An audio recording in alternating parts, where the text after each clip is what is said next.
SECfans.com, week 6 rolling along. LSU and Florida, that annual kind of cross-divisional rivalry it's coming to be, and it's always a good one. Want to remind y'all, please subscribe, click the button, and then comment. Let us know what your score prediction is going to be. Let us know who you think your MVP is going to be. And I've got Josh with me, going to get nerdy, going to talk data about this game. Josh warned me not to downplay this game because I was thinking a month ago, if you looked at this game, especially the way Florida kind of started, maybe there wouldn't be that much excitement about this game. Then Florida loses to Kentucky, and we're thinking, okay, Florida LSU, what do you got? Not going to be that big a deal. But look, Florida's 4-1. LSU's undefeated. I think that, we talk about the Florida offense, but they held Mississippi State to 6 points last week. I want you, Josh, before we get into the model and before we get into our predictions, I want to so we had a discussion about Kentucky and Texas A&M, and I said how much of your thinking A&M Kentucky would be close was based on A&M's poor performance against Arkansas. I'm going to flip that around for Florida. Don't tell me your score, but let me know. Well, let me know. Do you have LSU or Florida winning this game? LSU. Okay. Do you think it's going to be close? Probably. Okay. The fact that you have Florida losing this game, is it fair to say that it's less to do with the Kentucky game and more to do with everything else? Yeah, I think that's probably fair. I took a little bit from the Kentucky game, but in general, it's probably more to do with the other factors in this game. So, they wrecked Colorado State, and on paper, they wrecked Tennessee. And Florida, we're actually pretty excited about your program. We've been huge Dan Mullen fans, so don't think we're killing your team or we're Florida haters. We kind of pick everybody apart on this show, and we're trying to find your weaknesses and figure out how you're going to win or lose. So that's what we do. But I was looking at the Tennessee game, and numbers-wise, it was not great. They didn't even put up 400 yards of offense, and they got 47 points. I don't know that they can rely on that kind of efficiency against this LSU defense. But on the flip side, tell me about this matchup. Is the LSU offense versus this Florida defense, is this maybe the best defense they've seen this year? And that's saying a lot, given who they played so far. I think for both teams, it's probably the best defense the others faced. I think certainly for Florida, LSU's the best defense. I don't think there's any question of that. You mentioned the Tennessee game. Tennessee's just odd. You have bad teams. It's kind of funny because Tennessee, and then I had the same opinion. We were messaging back and forth during the Ole Miss game. You've got teams that aren't very good at playing football, and then you have teams that are just bad teams. And Tennessee this year is just a bad team. We turned it over 6 times in the Florida game, managed to avoid turnovers in the Georgia game till the very end, which sealed their doom. And in the Ole Miss game, I forget the number, but it's like 17, 19 penalties Ole Miss committed in that game. At one point, I know they had 100 yards in the first half, and then started the second half on the first drive with 30 more yards. Right. I think there was a point where they had as many penalty yards as they had total yards of offense, or something insane. So I'm not trying to take away from the teams. It's just sometimes when you play teams like that, scores get out of hand, production gets out of hand. It almost doesn't matter how good Ole Miss and Tennessee is at the moment. The way they're playing football, they're going to lose terribly. But kind of getting back on track. Florida, I mean, you look down the row. We've mentioned before, Colorado State actually may have a decently good passing game, and it's a little unclear. They're kind of hit or miss, but I was skeptical before the season on whether Mississippi State had a functional passing game. We were very skeptical on this show early in the season about whether Mississippi State had a functional passing game. I maintain that skepticism. I don't think Moorhead's offense is in any way a fit for Mississippi State.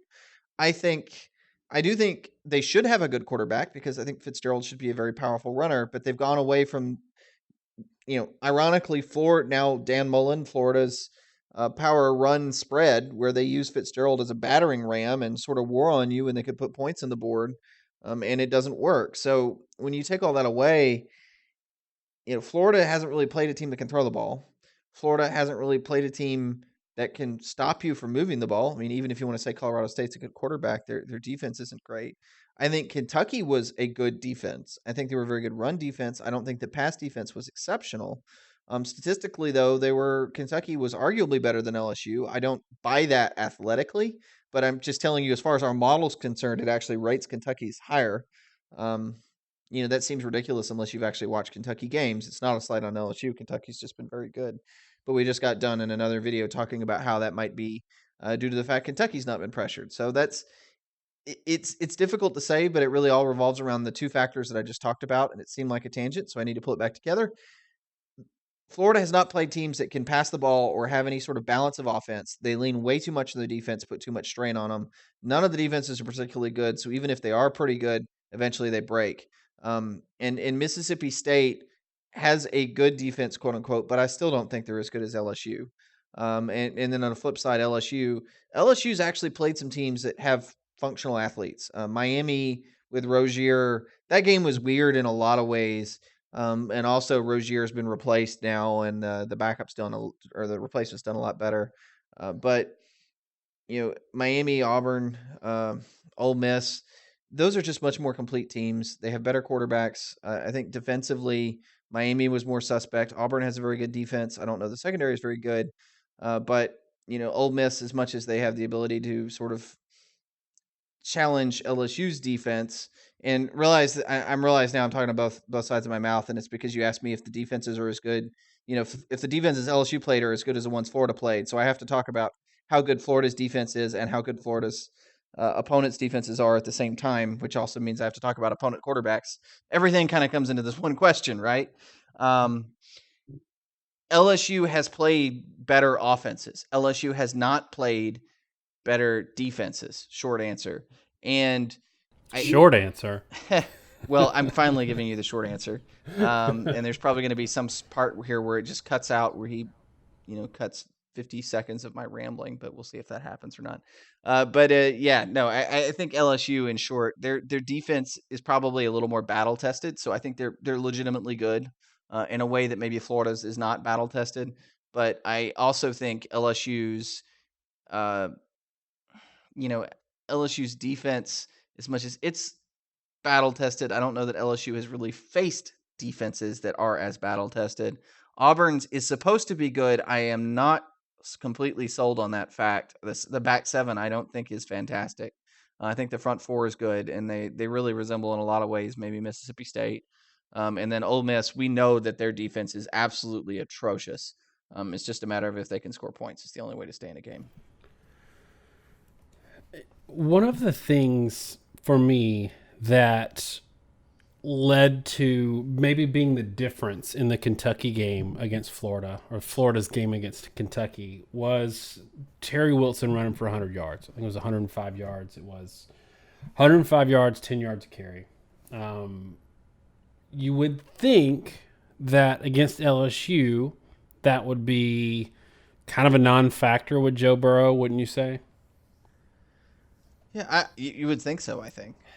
Okay, so would it shock you for me to say that Joe Burrow had 96 yards and 10 yards of carry against Ole Miss this Saturday?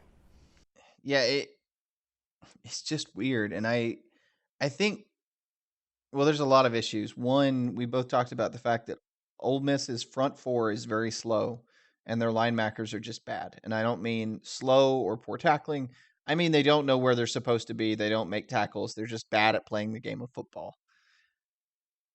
I think a lot of what happened in that Ole Miss game playing LSU is they sold out as much as possible to stop Nick Brissett. They said, we are not going to let Nick Brissett single-handedly beat us. And Brissett ended up with 1 touchdown, but 72 yards on 20 carries. There have been games the past few years where LSU's handed the ball to like Leonard Fournette a few years ago and just flat steamrolled them. And they weren't going to let that happen. But by virtue of not letting that happen, what they ended up doing is they let Burrow have a career day, not just passing, but as you noted, on the ground, almost averaging as much per carry as he had per attempt. And I think it was just a sign of Ole Miss is terrible. They devoted as many resources as they could on the running back. Said, well, we're going to make Joe Burrow beat us. And then Joe Burrow responded by having easily his best passing game And I was critical going into this, noting that Burrow had the second lowest completion percentage in college football, and he did. That's just a fact. Then he goes out and completes 18 of 25 passes, in the 60% plus range. So I'm not sure how much of that is Ole Miss. Probably a lot of it is, but certainly a better day from him. And you said coming out of the Alabama Ole Miss game, after you really saw Ole Miss playing a real team, that, and I think you said this on our live show, that you really couldn't glean anything statistical from that game given how bad Ole Miss is. Is it the same for Joe Burrow and Ole Miss, or is it something where he showed you something either in the numbers or on the field that tells you he might be more capable of leading this offense and scoring points against a good defense? Or is it Ole Miss, they're terrible, and you just throw it out and move on? It is not a slight at all to Burrow to say that Ole Miss is so terrible, you just need to take it and move on. I mean, he can still be good, and they be the worst defense in the country. Right. And it's not, he played phenomenal. I'm not trying to slight the guy. He did everything was asked of him. But the problem with Ole Miss is their defensive ends are so slow, and they are so slow in pursuit, that your quarterback is easily able to leave the pocket, do whatever he wants, find a guy and throw the football, and they're going to be open because the corners and safeties at Ole Miss were terrible. And the thing that struck me in that game, and you give credit to Burrow for executing the play in front of him. Again, it is not in any way a slight against Burrow. But when I can't wait till you're going to get killed in the comments. Why are you hating on our quarterback? It's going to happen. Somebody is going to drop off right here at this point to make a comment and say, "Guy, you're hating on Joe Burrow. He did great against Ole Miss." I know it's going to happen. Yeah, I know. But when you have guys that are just freaking wide open at all times, and you're just looking, you find the open guy and you throw it to him, you're going to look good. And what I saw from Burrow was he rolled out. He had a lot of time to throw. And when he threw, he usually threw to a guy. A lot of times it was on a comeback, and it was a receiver that was just wide as heck open. And he did exactly what he's supposed to do in that situation. The problem is the bar to complete those passes is so low that most guys are going to have a pretty high completion percentage. And you can't fault somebody for taking 45 points away, and you can't take anything positive. The only thing you can do, it's just like when you play an FCS team, the only thing you can do is make yourself look bad. Ole Miss's defense is at FCS level. They gave up 41 points to Southern Illinois. They are an FCS level defense. The only thing you can take from that in a major team is negatives. Because if you do something positive, all you're doing is taking the very easy play they're putting in front of you. And the two teams they played, Alabama and LSU, and even Southern Illinois, I think had over 10 yards per attempt in the first half of that game. Ole Miss is going to give you plays that are so easy that if you're just executing, you'll light them apart. And offensively, it was a different story.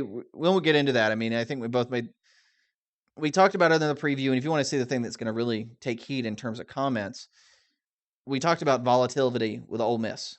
That if you try to predict Ole Miss scores at all this season or any past couple of years, you're almost always going to be wrong. You are never going to predict their actual score. And the reason for that is Ole Miss is going to score a ton, or they're going to score nothing, because they're extremely volatile, and and when I say volatile, I mean they take low percentage plays over and over, and they just take deep shot after deep shot. They're making no effort anymore to try to sustain drives. It got way worse under Longo. I think he's been a disaster hire. I'm going on a rant against Ole Miss now. They're so discombobulated as a team, you almost can't take anything from their games. That's the short end of it. All right, so I'm going to give you an opportunity. You've been kind of tepid, I would say, on LSU for a while now, and so far this year, you've, at least in terms of score predictions and results, you've underestimated them a little bit. I don't say a lot because I think we both picked 17-13, something like that for the Auburn game. That wasn't a shootout or anything, and that game could have gone either way. A lot of your being sort of lukewarm on them has to do with your considerable criticism of Ed Orgeron. Are you ready to roll that back? Have you seen enough this year that you're ready to get back into some LSU fan good graces? Are you still maintaining that he was and will ultimately be a disaster and it just hasn't happened yet? I'm willing to roll it back a little bit. And what I've seen from LSU so far, it's the same thing we saw with them with an interim with Ensminger. It's the same thing we saw with Orgeron when he was an interim at USC. Orgeron is going to get his guys in a pro style offense. He's going to line it up and he's going to hit you in the mouth. Orgeron is a good motivator. His teams are going to be physical. They're going to play physical. But they're not going to do anything particularly creative. They're not going to play over their head, and they're not going to beat teams that are better than them. And I'd mentioned before, one of my criticisms of Orgeron is his record in ranked games was not good. And his record as an interim consisted of beating up on teams that were worse than his team, and then he usually lost games where he was playing equal or better competition. And even when he was trying to get the interim tag at LSU, he lost a ugly game against Florida. This year, what I've seen from them is they've maintained their physicality. The defense is playing at a very high level. I think a tremendous amount of that goes to the fact that the biggest thing is Aranda has been fantastic. And I know you took some heat in the comments because you told somebody that you thought Aranda, I think it was on the Auburn LSU game. You mentioned that Aranda is probably, I think in your mind, maybe the best defensive coordinator in college football. And I have to agree with that. And you've got to give credit for a coach for having good coordinators that have a good game plan. I'm still not sold on the Ensminger thing. I think a lot of why I've been so tepid with LSU is I was not sold on Miami going into that game. I had really big concerns with that game. The more I dug into it, the bigger my concerns got. I was not and am not sold on Auburn. I thought they had really serious issues on both sides of the ball, really. The back seven, I think, is not what is advertised, and the run game's non-existent. And then after that, you play La Tech, and you don't look good against La Tech. Then you play Ole Miss, and Ole Miss looks like they're just about to collapse. So it's just hard for me to sort of take anything and build confidence, but I can say LSU's same thing as Burrow. LSU's taking advantage of the things in front of them. They're doing it at a high level. They're making use of their talent. And so I think, it hasn't been a disaster. It's not like Willie Taggart that came in and tried to install a new offense that doesn't work at high level football, that is discombobulated. When you watch if you watch FSU, if you want to know what a disaster looks like, they ran, I remember one in a pivotal play in one of their games. I think it was the Virginia Tech game. And they've got a 3 receiver stack and they throw a receiver screen, but the receiver stack was 2 receivers and a tight end, and they bubbled the tight end and threw to the tight end, and they had the fastest player on the team at 165 pounds blocking for the tight end. That's just stupid. That's not knowing who your personnel is and having things planned and having the wrong guy. You load up in trips and said, we're going to run a screen, and nobody thought to make sure you had the right player catching the pass, because the X is the guy going to catch the pass. If you make sure the X is the guy you want to have the ball, then he'll actually get the ball. LSU hasn't done stuff like that. I don't think they're very creative, and I'll be curious to see how it works over the course of the season when, they got a tough schedule, but I definitely am willing to roll back a lot of my criticisms because they have played with consistency, and they're doing simple stuff, but they're doing it well, and they're leveraging their talent to be successful. Yeah, and I think it's the thing you sort of hinted at it, where I hate saying eye test, but there is a well-coached discipline eye test that is fairly apparent when you watch two teams play, or when you watch an undisciplined, poorly coached team versus a disciplined, well-coached team. And for me, I think for the little things and the discipline and the playing and not making a ton of mistakes things, LSU does a really good job. The criticism I had of the Ed Orgeron hire was Nick Saban and Les Miles built a thing in LSU. They built a machine there that was going to win 9 games a year if you or I were head coach. The problem and criticism I had was the LSU standard, because of that machine that was built, the LSU standard was competing for national championships every other year.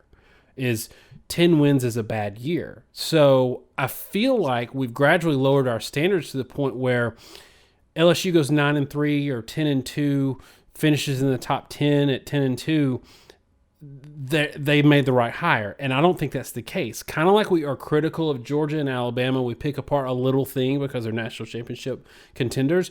LSU is a national championship program, And so that's why I'm still critical. I think they're a good team. I think they're a good team right now. So, in terms of a program meltdown, it's not a disaster hire. But in terms of an expectation of what LSU should be and can be, the thing you said, which I still agree with, is they're going to have athletes. They're going to hit you in the mouth. They're not going to beat anybody better than them. They're going to. So those 1 or 2 games a year, they're just not going to be in the games, and this is going to happen when they play Alabama this year. They're not going to be in that game. Um, we'll see with Georgia because I think that's a good matchup. Okay, one other thing I want to talk about, and then I want to get into the model. Florida's sitting at 4-1 right now, and we're going. It feels like they're not having a good year, and I think it's all based on that Kentucky game, kind of what I was saying earlier. But is Florida at 4-1 going into this game where you kind of pegged them? And before you answer that question, I want to remind Florida fans, Josh actually picked Florida to finish second in the East this year. He's actually been high on them since August. 4-1 right now. Is this where you had Florida, and maybe we should be higher on them? It should feel like we're higher on them than we are.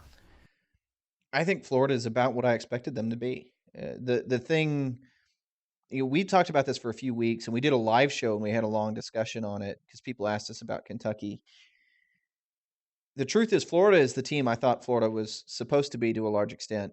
It's just that Kentucky is a tremendously better team than we were expecting. And a lot of expectations or reactions have been due to the fact that people freaked out about losing to Kentucky and losing the streak. Kentucky's just a good team. And Kentucky has 4 out of 5 returning offensive linemen, one of the best offensive lines in the SEC, probably has a really good running backs, has a quarterback that can throw the ball. They're a good team. I mean, they've soundly beat South Carolina last week, and South Carolina fans, if you go back and look at our preview for the season and just look in the comments, South Carolina fans were ripping into me, tearing into me because I suggested that Florida was better than South Carolina. And then they were pretty mocking too after the Florida Kentucky game. But the truth is, Kentucky was just better than we expected. Kentucky's a lot better than South Carolina. I think Florida is better than South Carolina. It's just, yeah, like you said, gross overreaction to Florida losing to Kentucky. And the simplest version, I said this last week, the simplest explanation was just that Kentucky was a good team. It explained a tremendous number of things in the SEC. If you went into this, let's say Kentucky was normal Kentucky. Let's say Kentucky was terrible. If Florida wins Kentucky, you know, let's say 35-13, and they're 5-0 going into this game, expectations and hype and everything else in this game would be completely different, right? And and and the point I want to make really strongly is that has nothing to do with Florida. That has everything to do with Kentucky. Mississippi State 13-6. Mississippi State came off a loss 28-7 to Kentucky. So you would have had a situation where Florida was undefeated, where their win was over probably a top 10 Mississippi State team. And all of a sudden, this game would be huge. Florida would probably be favored in a lot of people's minds. The only thing that's changed this entire situation was the impact of Kentucky being good and the way that affected schedules. And I'm not saying it's realistic or unrealistic. I think expectations in the scenario I was talking about probably would have been unrealistically positive for Florida. And in the situation we have now, it's unrealistically negative because Kentucky did damage to Florida than they did damage to Mississippi State. And it just so happens that Kentucky's a good team and there's nothing wrong with losing that game. All right. So instead of talking this to death, why don't we show the model? Tell me what the model says, and then we'll kind of go from there. Right. So I usually start, and again, we have an entire video where we discuss the model. So if you're curious on how it works, it's long, it's detailed, it's nerdy. There's a reason I don't want to get into too many details because a lot of people fall asleep. The short version is we're modeling per play, and then we're going to try to determine offensive production. And then the model builds unique to each team itself. It's going to train a scoring model based off what team has needed in the past to be successful off your own history in this season. So, and get to that later because it's kind of notable. Short version, both these teams defensively are pretty good. LSU better than Florida, shouldn't shock anybody. LSU 70% of opponent rush averages, which is quite good. 80 and then 84% of opponent passing averages. 6.4 yards per attempt is pretty solid. I think the caveat there, interestingly for both teams, is neither one of them has faced particularly good passing attacks. But which I say that's interesting because both teams, in theory, should have faced very good passing attacks, and it's really unclear if that's the effect LSU's had on their competition or if that's just what the competition is. Regardless, Florida 80% of opponent rush averages, and which is a very good mark, and then 94% of opponent passing averages, which is just merely good. It's not great. Um, it, Florida and LSU give up about the same amount yard per attempt, 6.4 to 6.5. The difference is LSU, I talked about in theory. I mean, the passing offenses are a little more competent. Kentucky, Colorado State, Tennessee, Mississippi State. I kind of hinted at this before, but none of those teams can really throw the football very well at all. How does that turn out? Well, it predicts LSU to outgain Florida by its tiniest of margins, about 5.1 yards per play to 4.9 yards per play. So you're going to get about the same production for each team. It actually predicts Florida will be able to run the ball slightly more than LSU. LSU will pass the ball slightly better in a per play sense, which actually isn't that shocking because that meshes with their season averages, which are kind of disparate. But it comes out about the same. And the interesting thing is the score. The model actually has LSU 31, Florida 11. And the reason for that, this gets back to something we've seen a lot. Now, I'll note this may be week 6, but because we throw out FCS teams, there's only actually 4 games of useful data for this to model. And one of the things we see sometimes is if a team's scoring is really inconsistent or they're really inefficient, this model trains itself blindly. It learns, if you want to think of it this way, it's learning the game of football unique to each team as far as how it works for each team. LSU's offense doesn't track at all with their statistics in terms of scoring potential. 33 points and 4.5 yards per play against Miami, which is actually pretty poor offensive production. 22 points off 4.8 yards per play. So better yardage, worse points against Auburn by a significant margin. 38 points with 5.4 yards per play, and then 45 points off 7.6 yards per play against Ole Miss. The model has scoring production basically backwards. If I give LSU more yards, they score more, but I can drop their yardage production. Let's say if I assume that LSU only gets 2 yards per play, the model still thinks they score 19 points. Basically, LSU is scoring regardless of how well they move the ball. We talk about this a lot, that pro style offenses tend to score more consistently. It's our rag on spread offenses is that spread offenses put out gaudy numbers and gaudy scores, but they need a lot of yardage production to do it. And the more that yardage production starts to creep up, the scoring creeps up really, really fast with it. As, with the RPO, the Urban Meyer beating up on teams at Ohio State. Same thing Alabama did, like the Blake Sims 2014 year where they couldn't really move the ball against better teams. But it's kind of the opposite. LSU is so pro style that they're kind of scoring 20 to 30 points regardless of what the yardage is. But it's also interesting because it's we don't know where that's going to lie, and that can't be completely true. If you get 2 yards per play, you're not going to score 20 points. The model has to be wrong. But the model is just giving you the number. It thinks it exists based off its own interpretation. So that's just kind of what it is. I think it's got the LSU offense about right. And I do think that LSU in this game, 30 points, and the model that can't really judge this. Maybe it does sort of tangentially, but I think LSU is going to get a lot of short fields in this game. I'm not sold at all on Feleipe Franks. I'm not sold at all. And look, we know Dan Mullen's going to get an offense. We know Dan Mullen's going to figure it out down there. I just think right now he's not got the right equipment, the right personnel, and especially at quarterback, which I think there's an interesting discussion about Jalen Hurts maybe transferring there. Maybe we can do that in a different video for another day. But if I'm not sold on this Florida offense, that's a long day for Florida against an LSU defense that's really, really good, and LSU secondary that's elite.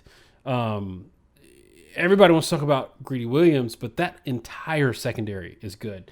I've got LSU 27, Florida 13 in this one. So not that far off from the model. Tell me what you got. I'm not too far off either. I think probably LSU 24, Florida 13. It just, at the end of the day, same thing you mentioned. Feleipe Franks, when rattled, when pressured, when he has to make plays, does some dumb things. And until, frankly, they get a new quarterback, they're going to be pretty limited. And we'll see if it bites me. It seems like every time I pick LSU, right or wrong, I'm always wrong. If I pick them to win or lose, I'm always wrong, no matter what. Right. They never go the way I think they do. And what I was trying to get at earlier with the model, I'm discrediting the model, and I'm not trying to say that the model is wrong because I'm picking LSU to win by a similar amount. What I'm saying is the model doesn't make any sense, and it can't make sense of LSU scoring. If you mess with it, and I mess with the data again, if I say LSU gets 1 yard per play, LSU scores 16 points.